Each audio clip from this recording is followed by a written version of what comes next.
Hello, it's me, Mayo Hosco's TWR and TTTE, and this is that video I promised in my channel update at the beginning of the month.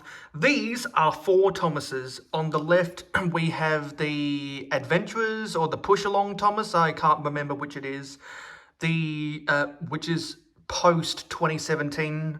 We got the 2002 Wooden Railway Stripeless Thomas. We've got a TOMY era TOMY Thomas, and we got the big O-scale Ertl Thomas right there. And so I want to talk about these 4 and why the wooden railway version will always be my favourite. Because if I come up for a bird's eye view, you can see it is the only one that technically doesn't have pinstripes. The Adventurers Push-Along has the red ones. The TOMY one has the red ones. I'm not sure if this Ertl one had red ones, but you can see the 3D markings for what would be the pinstripes. The wooden railway one doesn't.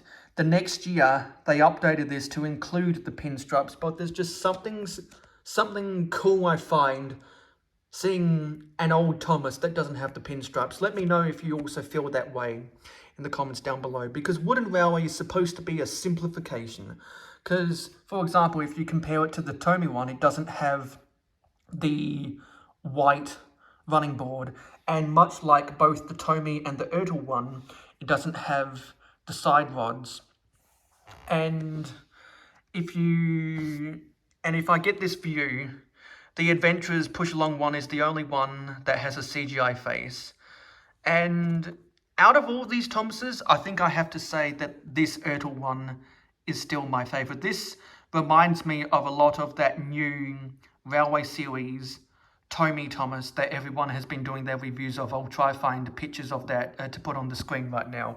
But it's so different, not only in the scale and the design and what the materials for these are, but the different eras these are from. Because if you come to the side, you can notice that this number 1 is really bright. And you can see that the Ertl one has a really stumpy dome. No, sorry, has a really stumpy whistle. No, sorry, fuck. A really stumping funnel and a short stumpy dome. But the wooden railway one has an even more stumpier dome. The Adventurers Push-Along one doesn't look like it has a dome at all. And I think out of all these Thomases, TOMY has the best dome. You can see that the Ertl and the TOMY one have the sticker representation of the whistles. The Adventurers Push-Along one has the moulded whistles. The wooden railway one doesn't have any whistle moulds or details at all, which brings back the simplicity of Thomas Wooden Railway aiming to barely make up what it represents. And I think that's an old Wooden Railway Reviews quote when he reviewed the Troublesome Brake Van. You'll probably know about that.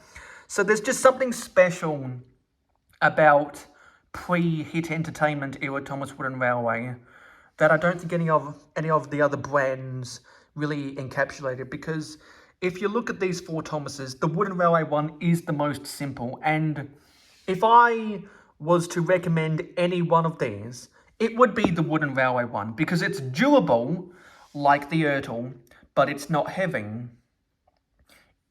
And you can hold it in your hands, unlike the Ertl or the TOMY, and still feel comfortable. Now, you might say that the die-cast metal feels more quality than the Wooden Railway one, but the plastic wheels and the chassis really bring down the quality, in my opinion. This has the wood chassis. And so those are just some of my reasons why I think the Wooden Railway Thomas will always be the best Thomas. And if you collect any of these other brands, you can let me know in the comments down below how you think these Thomases all stack up against each other. So thanks for watching this video. It is appreciated. Don't forget to like, comment, share, subscribe, and ring that notification bell. You can follow me on Twitter X at @real_MayoHosco. It will be my birthday on Wednesday, Thursday. So let me know your happy birthdays in the comments down below, and I'll see you in the next video.